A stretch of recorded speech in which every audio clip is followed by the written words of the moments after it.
জুমাবার উপলক্ষে, শুক্রবার উপলক্ষে কোরআন এবং সুন্নাহর আলোকে 14টি আমলের কথা ইনশাআল্লাহ আমরা শেয়ার করব, যে আমলগুলো একজন মুসলিম হিসাবে আমাদের প্রত্যেকের প্রতি সপ্তাহে জুমাবারকে কেন্দ্র করে করা উচিত।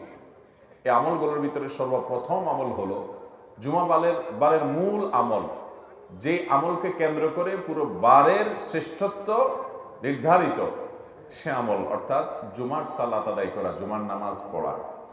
জুমার দিন, এই দিনটা আল্লাহর কাছে এত গুরুত্বপূর্ণ যে এই দিন সম্পর্কে, এই দিনের যে জুমার যে নামাজ, এই নামাজ সম্পর্কে আল্লাহ তাআলা কোরআনে কারীমে শুধুমাত্র একটা আয়াত নাজিল করেন না, গোটা একটা সূরা, আস্ত একটা সূরা নাজিল করেছেন।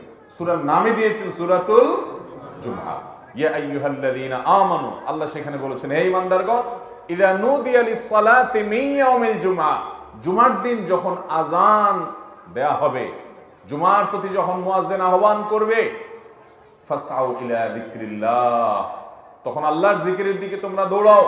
ওয়াদারুল বাই', বেচা কিনা ব্যবসা বাণিজ্য সব রেখে দাও এবং আল্লাহর ডাকে সাড়া দিয়ে চলে যাও। ইমানদারের কাছে ফরজ নামাজের মধ্যে অন্য সব সাধারণ ওয়াক্তের চাইতে জুমার নামাজের গুরুত্ব অনেক বেশি। তাহলে জুমার দিনের প্রধান আমল হলো জুমার নামাজ আদায় করা।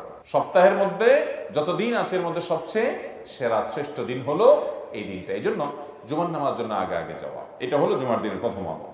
নাম্বার 2, জুমার দিনের ফজরের নামাজ বিশেষভাবে জামাতের সাথে পড়ার চেষ্টা করা। এমনিতে সপ্তাহের যে কোনো দিনের 5 ওয়াক্ত নামাজের মধ্যে সবচেয়ে গুরুত্বপূর্ণ নামাজ হলো ফজর এবং আসর। ফজর এবং আসর। ফজরের নামাজের গুরুত্ব এবং মর্যাদা অনেক বেশি। বিভিন্ন হাদিসের আলোকে ফজর নামাজের প্রায় 10টি ফজিলত এবং গুরুত্বের কথা আমরা জানি। 10টি বিশেষ ফজিলত আছে যেগুলো অন্য কোনো নামাজের নাই, ফজরের নামাজের আছে। এই জন্য ইবলিস ফজরের নামাজে যাতে আমরা উপস্থিত হতে না পারি, এই জন্য বিশেষভাবে সে ডিউটি করে। নবী করিম সাল্লাল্লাহু আলাইহি ওয়াসাল্লামের হাদিসে তার বিস্তারিত বিবরণ আসছে। দেখবেন অন্য কোনো নামাজ পড়তে এত কষ্ট হয় না যত কষ্ট হয় ফজরের নামাজ পড়তে। এই জন্য মুসল্লিদের মধ্যে যারা ক্রিম মুসল্লি, মুসলমান হিসাবে যারা এ ক্লাসের, আফার ক্লাসের মুসল্লি, সেই মানুষগুলোকে ফজরের নামাজে মসজিদে জামাতের মধ্যে পাবেন, পুরুষদেরকে। এরা হলো সমাজের সবচাইতে আফার ক্লাসের মুসল্লি। ফজরের নামাজের মধ্যে আবার সবচেয়ে শ্রেষ্ঠ এবং গুরুত্বপূর্ণ ফজরের নামাজ হলো জুমার দিনের ফজরের নামাজ, যে আফদালুস সালাওয়াতি ইনদাল্লাহ, আল্লাহর কাছে দুনিয়ার যত নামাজ আছে এর মধ্যে সবচেয়ে শ্রেষ্ঠ নামাজ হলো সালাতুল ফজরি ইয়াউমাল জুমআতি মাআল জামাআ। জুমার দিনে জামাতের সাথে পুরুষরা ফজরের নামাজ পড়লে এটা হলো আল্লাহর কাছে সবচেয়ে শ্রেষ্ঠ নামাজ।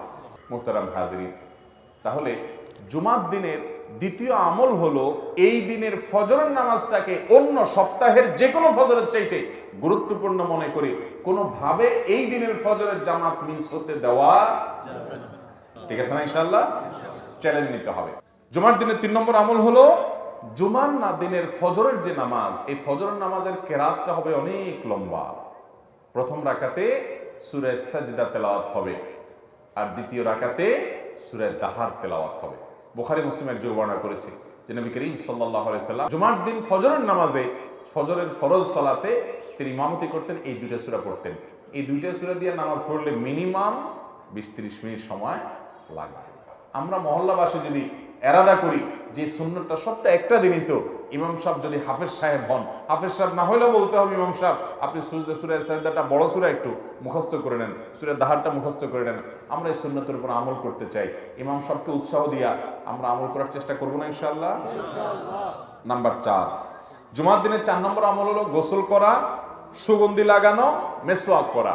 মুসনাদ আহমদের একটা হাদিসে বর্ণিত হয়েছে, নবী করিম সাল্লাল্লাহু আলাইহি সাল্লাম বলেছেন, যে ব্যক্তি জুমার দিনে গোসল করবে এবং সুগন্ধি ব্যবহার করবে, মেসওয়াক করবে এবং মসজিদে আগে আগে যাবে, সেখানে গিয়ে কোনো কথা বলবে না, আল্লাহ যতটুকু সাধ্য দিয়েছে ততটুকু নামাজ আদায় করবে এবং ইমাম সাহেবের খুতবা ভালো করে শ্রবণ করবে, তো 2 জুমার মধ্যবর্তী যে ছোটখাটো গুনাহ থাকে আল্লাহ তাআলা এগুলো মাফ করে দিবেন। এই জন্য ভাইয়ারা, জুমার দিনের এই হাদিসে 3টি কাজের কথা একসাথে চলে আসছে। আমরা একটা পয়েন্টই বলতেছি। 4 নম্বর আমল হলো গোসল করা, সুগন্ধি লাগানো এবং মেসওয়াক করা। 5 নম্বর আমল হলো আল্লাহ তাআলা যা পোশাক দিয়েছেন এর মধ্যে সবচেয়ে ভালো পোশাকটা পরবেন জুমার দিনে। আবু দাউদের হাদিসে বর্ণিত হয়েছে, যেটা আবু সাঈদ খুদরি এবং আবু হুরায়রা রাদিয়াল্লাহু আনহু বর্ণনা করেছেন, যে এই দিনে যদি কেউ ওই যে গোসল করে, মেসওয়াক করে এবং উত্তম পোশাক পরিধান করে, হাদিসে উত্তম পোশাকের কথা বলা আছে, তাহলে দুই জুমার মধ্যবর্তী গুনাহ খাতা আল্লাহ তাআলা মাফ করে দেন। তো এই জন্য যে পোশাকগুলো থাকবে ওর মধ্যে উত্তমটা পরবো আমরা। এটা আলহামদুলিল্লাহ আমরা বেশিরভাগ মানুষ আমল করি। 6 নম্বর আমল হলো জুমার দিনে 5টি বিশেষ কাজ করা। এই কাজগুলোর মাধ্যমে আল্লাহর জমিনে যত সওয়াবের কাজ আছে এর মধ্যে সবচেয়ে শ্রেষ্ঠতম সওয়াবের কাজ আপনি করতে পারবেন। তাহলে জুমার দিনে গোসল উত্তম রূপে করা, ভোরে উঠে ফজর নামাজ জামাতের সাথে পড়ার পাশাপাশি জুমার নামাজে আগে আগে যাওয়া এবং পায়ে হেঁটে যাওয়া, বাহনে না চড়া, এবং ইমামের খুব কাছাকাছি যত সম্ভব গিয়ে বসা। আর 5 নম্বর হলো ইমাম যখন খুতবা পাঠ করবেন, খুতবার জন্য আসবেন, চুপচাপ থেকে কোনো একটা কথা বলা ছাড়াও, একটা অনর্থক কাজ করা ছাড়াও মনোযোগ দিয়ে আগ্রহের সাথে খুতবা শ্রবণ করবে। বাস এই 5টা কাজ করার মাধ্যমে প্রতি কদমে 1 বছর নফল নামাজ এবং নফল রোজার সওয়াব পাওয়া যাবে। সহজ কথা না ভাই। মুহাদ্দিসিনে কেরাম অনেকে বলেছেন ইসলামে অনেক ফজিলতের হাদিস আছে, ইসলামে যত ফজিলতের হাদিস আছে এর চাইতে বেশি ফজিলতের কোন হাদিস ইসলামে আর নাই। সর্বোচ্চ ফজিলতের হাদিস হলো এটি জুমার দিনের। আমল করার চেষ্টা করবো না ইনশাআল্লাহ? তাহলে এটা হলো জুমার দিনের 6 নম্বর আমল। 7 নম্বর আমল হলো জুমার দিন মসজিদে যে 2 রাকাত তাহিয়াতুল মসজিদ আদায় করা। এটা শুধু জুমার দিনের না, এটা প্রতিদিনই করার চেষ্টা করব আমরা। অন্য যে কোনো সময় তাহিয়াতুল মসজিদ পড়তে হবে, জুমার দিনও বিশেষ গুরুত্বের সাথে আমরা পড়ার চেষ্টা করবো ইনশাআল্লাহ। 8 নম্বর আমল হলো যদি কারোর জুমার দিনে এই মসজিদে আসার পর ঘুমানি আসে, ঝিমানি আসে, সেই জন্য জায়গাটা পাল্টায় নেয়, তাহলে বোঝা গেল এটা একটা ঔষধের। জায়গাটা পাল্টায় আরেক জায়গায় উঠে বসলে ইনশাআল্লাহ ঘুম কি হবে, তাৎক্ষণিকভাবে অন্তত কেটে যাবে। আবার ঝিমানি আসছে নতুন জায়গা, যেখানে গেছেন সেখানে, সেটা আবার একটু পাল্টান। এবার পাল্টালে ইনশাআল্লাহ ঘুমের সাথে লড়াই করে আপনি ইবাদত বন্দেগী করতে পারবেন। তাহলে ঘুম আসলে একটু জায়গা পরিবর্তন করা, এটা হলো 8 নম্বর আমল। 9 নম্বর আমল হলো মানুষকে বসতে সুযোগ দেওয়া এবং বিশেষ করে কারোর ঘাড় ধরে ধরে মানুষের ঘাড় ডিঙ্গায়া ডিঙ্গায়া সামনের কাতারের দিকে না যাওয়া।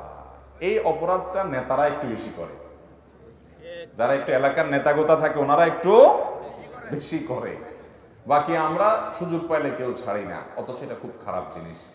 বিভিন্ন বর্ণনায় আসছে যে জুমার দিন মুসল্লিদের গায়ের উপরে পাও দিয়ে দিয়া কাতার ভেঙে ভেঙে সামনের দিকে যে লোক যায় সে জাহান্নামের ব্রিজের উপরে সেই যেন আরোহণ করলো। অতএব জুমার দিনে মানুষের ঘাড় ডিঙ্গায়া সামনে যাওয়া যাবে না। আর কেউ আসলে তাকে একটু বসার জায়গা দিতে হবে, একটু নড়ে গিয়ে তাকে ফাঁক করে দিতে হবে, বসার জায়গা দিতে হবে। নবী আকরাম সাল্লাল্লাহু আলাইহি সাল্লাম সহিহ মুসলিম উল্লেখিত হাদিসে এই বিষয়ে আমাদেরকে উৎসাহ দিয়েছেন। 10 নম্বরের আমল হলো জুমার দিনে জুমার নামাজে বিশেষভাবে সূরা জুমআ এবং সূরা মুনাফিকুন এই দুটো সূরা তেলাওয়াত করা নামাজের কেরাতের মধ্যে, অথবা সূরা সাব্বিহ ইসমা এবং সূরা গাশিয়া, সাব্বিহ ইসমা রাব্বিকাল আলা এবং সূরা গাশিয়া প্রথম রাকাতে এটা, দ্বিতীয় রাকাতে ওইটা, এটা তেলাওয়াত করা, এটা সুন্নাত। নবী করিম সাল্লাল্লাহু আলাইহি ওয়াসাল্লাম জুমার দিন এটা করতেন। এটা ইমাম সাহেবদের ডিউটি, ইমাম সাহেবদেরকে দিয়ে আদায় করে নেবেন। 11 নম্বর আমল হলো জুমার দিনে বিশেষভাবে জিকির এবং দোয়ায় মাশগুল হওয়া। জুমার দিনে একটা সময় আছে যে সময় দোয়া কবুল হয়। হাদিসে বর্ণিত হয়েছে জুমার দিনে একটা সময় কি কবুল হয়, দোয়া কবুল হয়। এই সময়টা ঠিক কখন সেটা হাদিসে স্পষ্ট উল্লেখ নেই। কেউ বলেছেন যে আপনার আসরের পরে, তবে বেশিরভাগ ওলামা ইকরাম আসরের পরের কথাই বলেছেন। আসর টু মাগরিব, সূর্য ডুবার আগ মুহূর্তে জুমার দিন খুব গুরুত্বপূর্ণ টাইম, দোয়া কবুল হয়। এই জন্য সপ্তাহের এই টাইমটাতে বিশেষ করে এবং জুমার দিন সারাদিনই কম বেশ বিভিন্ন সময়ে দোয়া করার ইহতিমাম করতে হবে। এই সময়ের দোয়া ফেরত দেওয়া হয় না। আল্লাহর কাছে যদি ভালো করে চাইতে পারেন যেই কোনো চাওয়া মঞ্জুর করে নিতে পারবেন জুমার দিন। 12 নম্বর আমল হলো জুমার দিনে সূরা কাহাফ পাঠ করা। নবী সাল্লাল্লাহু আলাইহি সাল্লাম বলেছেন সূরা কাহাফের প্রথম 10 আয়াত যদি কারোর মুখস্থ থাকে এবং এটা যদি সে তিলাওয়াত কন্টিনিউ করে, আল্লাহ তাআলা দাজ্জালের ফিতনায় তাকে ঈমান হারা করবেন না।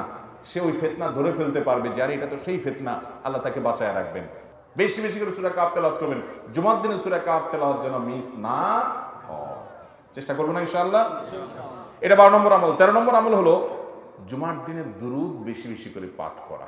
ভাইরা আমার, এই জন্য শুক্রবারের এই আমলটা বৃহস্পতিবার সন্ধ্যা থেকে নিয়মিত করা শুরু করবেন, দুরূদ পাঠ করা। আপনি সাধারণ সবচেয়ে শ্রেষ্ঠ দুরূদ পাঠ করতে চাইলে দুরূদ ইব্রাহিম নামাজে যেটা পড়বেন, এটা নবীজি শিক্ষা দিয়েছেন।